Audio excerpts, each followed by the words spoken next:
अस्सलामुअलैकुम ख़वातीनो हज़रात। इल्म की बात देखने और सुनने वालों को हम तहे दिल से खुशामदीद कहते हैं। और प्यारे दोस्तों, हमारी आज की इस वीडियो में हम आपसे एक शख्स का वाकया शेयर करेंगे जो अपने घर वालों के तानों से तंग आकर अपनी बीवी को बुरा भला कहकर उसको उसके घर छोड़ आता है और उसके बाद उस पे क्या बीतती है उसका जरा खुलासा करते हैं हम आज की इस वीडियो में। ये एक शख्स की आप बीती है। कहता है, मैं अपने घर वालों के रोज रोज के तानों से तंग आ चुका था कि तुम्हारी बीवी काम नहीं करती, तुम्हारी बीवी को तो ढंग का काम आता ही नहीं है, कुछ नहीं करती वो सारा दिन। ये सुनकर मेरे कान पक चुके थे। जब मैंने उससे दरियाफ्त किया कि आखिर माजरा क्या है, तो उसने कहा कि मैं सारा दिन तो घर के काम करती हूँ, इससे ज्यादा मैं क्या करूँ। मगर मेरे घर वाले ये बात मानने को तैयार न थे और उन्होंने मुझे ये बताया कि ये सारा दिन लेटी रहती है, कोई काम नहीं करती। इस पर मेरा उससे झगड़ा हो गया और मैंने अपने 4 माह के बच्चे को उससे छीन लिया और उसको उसके मेके छोड़ आया, क्योंकि मुझे ऐसा ही लगता था कि शायद मेरे घर वाले ठीक कह रहे हैं कि वो सारा दिन कोई काम तो करती नहीं, जरा इसको भी सबक मिलेगा। अपनी बीवी को उसके मेके छोड़ने के बाद मेरी ये पहली रात थी जिसका आगाज हो चुका था। मेरे पहलू में कोई मुझे अपनी शरारतों से हंसाने वाला नहीं था। मेरा बेटा जरूर था जिसे मैंने अभी अभी फीडर बनाकर सुलाया था। आप शायद ये कैफियत ना समझ सकें, मगर मुझे अकेलेपन का एहसास हो रहा था। इतने में मेरा बेटा उठ गया और मैंने दूध पिलाने के लिए बच्चे को अपने साथ किचन में ले गया और फीडर को साबुन से धोकर दूध बनाने के लिए पानी को चूल्हे पर रखा और फीडर तैयार करने के लिए गर्म पानी में दूध मिलाकर फीडर तैयार किया और अपने बेटे को दूध पिलाया। इतने में वो सो गया। मैंने उसको अपने कंधे से लगाकर थपथपाया ताकि दूध हजम हो सके। इतने में मुझे महसूस हुआ कि उसका पैम्पर खराब हो चुका है। पैम्पर तब्दील करने के लिए मैंने उसको उल्टाया तो मालूम हुआ कि बच्चे ने पखाना किया हुआ है। मैंने उसका पैम्पर तब्दील किया, बच्चे को साफ किया और वापस नया पैम्पर लगा दिया और इतने में मुझे पता चला कि उसने दूध की उल्टी कर दी है। मैं जल्दी से रुमाल उठाने की गर्ज से लपका और फिर इसको दोबारा पैम्पर लगाया और बाजू में झुलाते हुए इसको सुला दिया। इसके दूध की बोतल को ठंडा करने के लिए फ्रिज में रख दिया। इतने में मुझे थोड़ी सी थकावट महसूस होना शुरू हो गई। मैं सोच रहा था कि अगर वो होती तो मुझे अभी मिल्क शेक बनाकर मेरे हाथ में थमा देती, मगर अब इतने में कौन करे, अभी रोटी भी खानी है। चलो शुक्र है, देखा तो सालन पड़ा था। मैंने सोचा कि इसको कटोरी में डालकर ओवन का बटन ही तो दबाना है और ये सोचने लगा कि रोटी तो पड़ी ही होगी। देखा तो रोटी नहीं पड़ी थी। फिर सोचने लगा कि मैंने कल ऑफिस जाना है, कपड़े इस्त्री कर लूं। मैं कपड़े इस्त्री करने लगा, अभी मैंने शर्ट इस्त्री ही की थी कि मेरा बेटा रोने लगा। इस बार मैंने इसको झोली में डाला और झूला झुलाने लगा। भूख से मेरा बुरा हाल होने लगा था। अल्लाह अल्लाह करके बच्चे को सुलाया और रेस्टोरेंट पर कॉल करके खाने की डिलीवरी मंगवाई। आधे घंटे बाद मेरे सामने खाना आया था। मैंने बड़े बड़े निवाले में खाना खा के जल्दी जल्दी खत्म किया, क्योंकि मैं जानता था कि अगर मेरा बेटा दोबारा जाग गया तो मैं खाना नहीं खा पाऊंगा और वो इसी तरह पड़ा ठंडा हो जाएगा।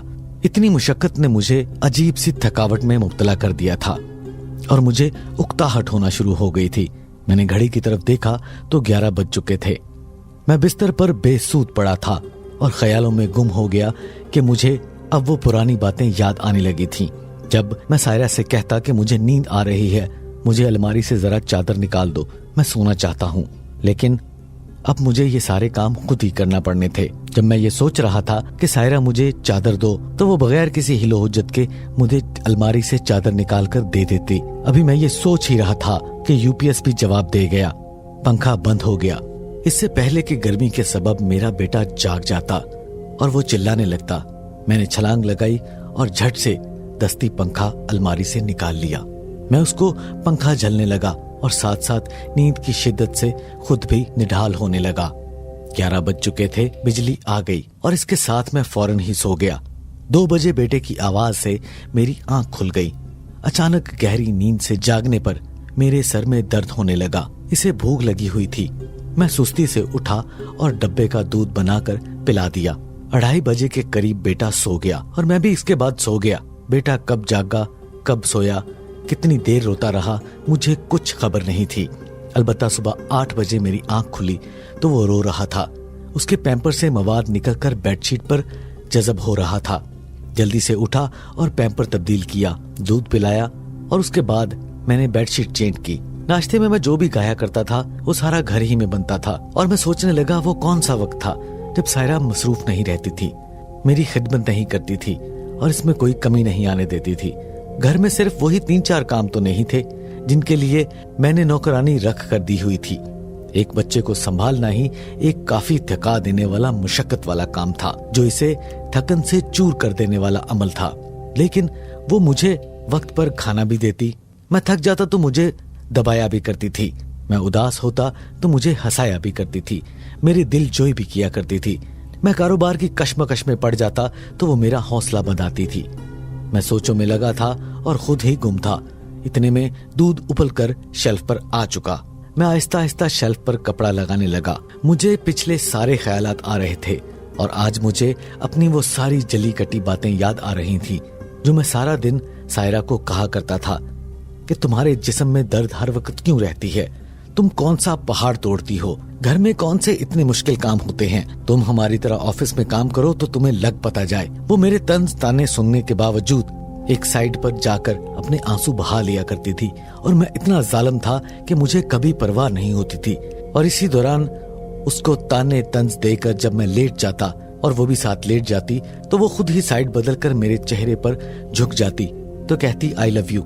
मैं जवाब में मुस्कुरा देता और वो इसरार करती कि तुम भी मुझे आई लव यू कहो और मैं झूठ मूठ में आई लव यू बोलकर शरारतें याद करता रहा। सुबह के 10 बज चुके और काम पर नहीं जा सका क्योंकि मेरी रात को नींद पूरी नहीं हुई और मैंने इस तरह छुट्टी मार ली। और जो लोग मुझे ताने देते थे वो अपने अपने कमरों में मशगूल थे, जो मुझे ये कहते थे कि तुम्हारी बीवी आखिर करती क्या है, घर में कौन से ऐसे काम हैं जो वो करती रहती है और थक जाती है, तुम्हारी बीवी कोई काम नहीं करती, तुम्हारी बीवी को तो ढंग का काम आता ही नहीं है।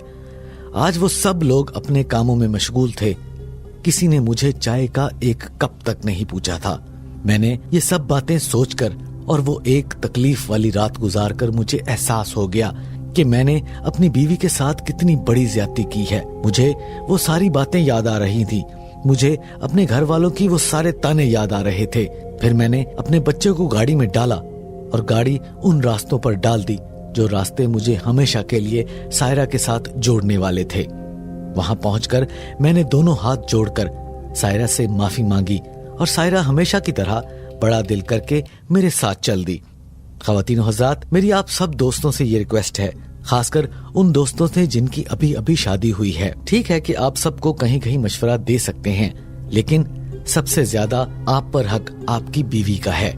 आपको उसको टाइम देना चाहिए, उससे पूछें कि आज का तुम्हारा दिन कैसा रहा। उसकी इससे दिलजोई होती है। सारा दिन वो बगैर किसी मजदूरी के, बगैर किसी लालच के आपके और आपके बच्चों और आपके खानदान की खिदमत करती रहती है और बदले में क्या मिलता है ये सब आप अच्छी तरह जानते हैं।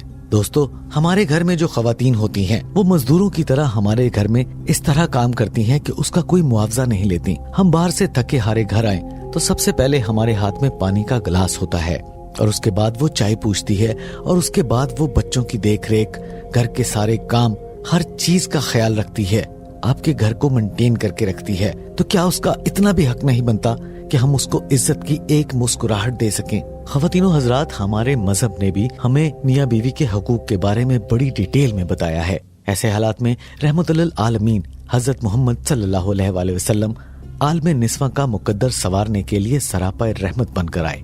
उनके लिए दूररस इस्लाहात की और दुनिया को दर्स दिया कि इस तरह मसरूफियात के बावजूद अज़दवाजी जिंदगी को खुशगवार बनाया जा सकता है। ज़हूर इस्लाम से कब्ल औरतों का दर्जा बहुत पस्त था, उसकी कोई जाती हैसियत नहीं थी। वो जिंदगी के हर मरहले में मर्दों के महकूम और दस्ते नगर थी। इस्लाम पहला मजहब है और इनकी मुस्तकिल हैसियत कायम की और इनके हकूक मुतय्यन किए और वरासत में हिस्सादार बनाया। इनके इमलाक का इनको मालिक बनाया। चंद के सिवा इन्हें बेशतर अमूर में मर्दों के बराबर हकूक दिए। इनकी परवरिश को अजर सवाब करार दिया। बीवी और शौहर में हकूक की मसावात की। बीवी को शौहर का रफीके जिंदगी बनाया। माओ के कदमों तले जन्नत रखी। गर्ज के इस्लाम ने हर पहलू से औरत का दर्जा बुलंद रखा। जी तो ख़वातीनो हज़रात, हम उम्मीद करते हैं कि आपको हमारी आज की वीडियो बहुत पसंद आई होगी। अगर हमारी आज की वीडियो आपको पसंद आए तो अपने ख्यालात का इजहार नीचे कमेंट बॉक्स में जरूर कीजिएगा, जिससे हमारी टीम की हौसला अफजाई होती है। और अगर अभी तक आपने इल्म की बात को सब्सक्राइब नहीं किया तो कर लीजिए और बेल आइकन को प्रेस करना मत भूलिएगा, ताकि हमारी हर नई आने वाली मालूमाती, साइंसी और इस्लामी वीडियो आप तक बर वक्त और हर वक्त पहुंचती रहें। जी तो ख्वातीन और हज़रात, अपना और अपने इर्द गिर्द और अपने घर वालों का बहुत सा ख्याल रखिएगा। हमें दीजिए इजाजत। इंशाल्लाह नेक्स्ट वीडियो में किसी नए टॉपिक के साथ आपकी खिदमत में हाजिर होंगे। तब तक के लिए हमें दीजिए इजाजत। अल्लाह हाफिज।